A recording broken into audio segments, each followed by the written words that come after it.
What's up, guys? Toronto Blue Jays, could they be looking to sign this former ace? Some people on Twitter seem to think so. And also, Alek Manoah contract extension, apparently not close. Let's talk about it, folks. So first things first, let's talk about Chris Archer. Chris Archer, former ace, used to be the guy, not so much anymore. But that's not stopping Josh Goldberg from suggesting the Blue Jays go out and get him. He tweeted out basically saying that their pitching depth right now on the Toronto Blue Jays, it could use some work, and that Chris Archer and Dylan Bundy are still available. And then you also had Tyson come out here and say very similar things, basically saying Toronto Blue Jays, they need pitching depth. Chris Archer could be a guy. Now, first things first, I do hear where these guys are coming from, right? Pitching wins championships. And when you look at the Toronto Blue Jays staff, it has the potential to be one of the best in baseball, right? If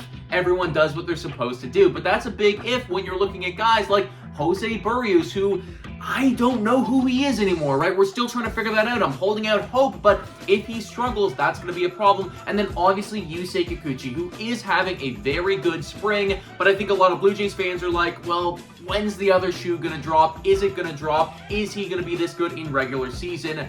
I think it would be a great idea to have another dude, maybe like a Chris Archer. Now, not going to lie to you folks, Chris Archer definitely not the 2015 Chris Archer that he once was. He's coming off of a season where he had an ERA of 4.56 and a whip of 1.315.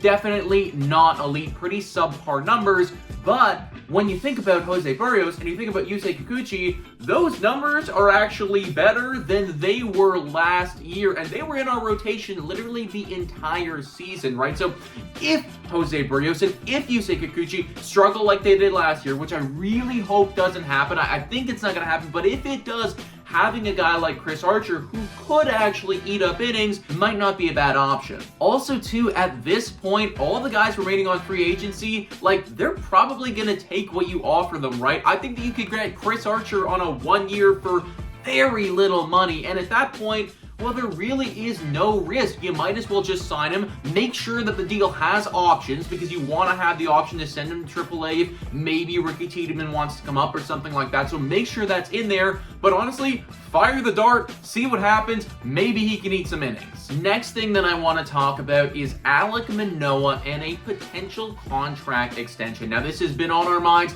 for a long time, and apparently it's been on the Blue Jays management mind as well. This winter, they gave him a contract suggestion. Keyword suggestion here for Alek Manoah.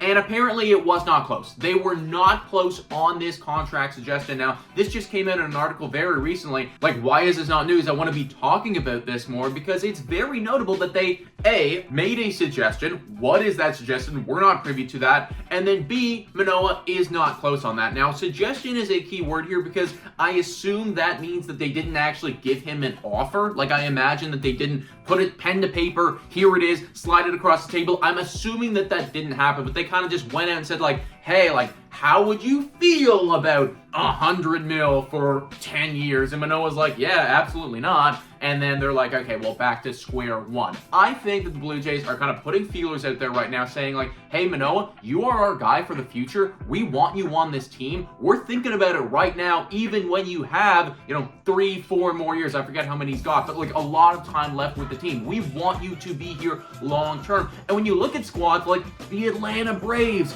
that's what we want to become, guys. They have all of these young guys locked up for time. Their window is almost a decade long now based on how they have structured their contract. So I really like that the Blue Jays are at the very least putting feelers out there, talking to Manoah. I hope that they can get a little bit closer, and who knows, guys, maybe by the end of the year. But there you have it, guys. Those are your Toronto Blue Jays news and updates for today. Let me know your thoughts in the comments down below. Thanks so much for watching, and as always, go Jays go.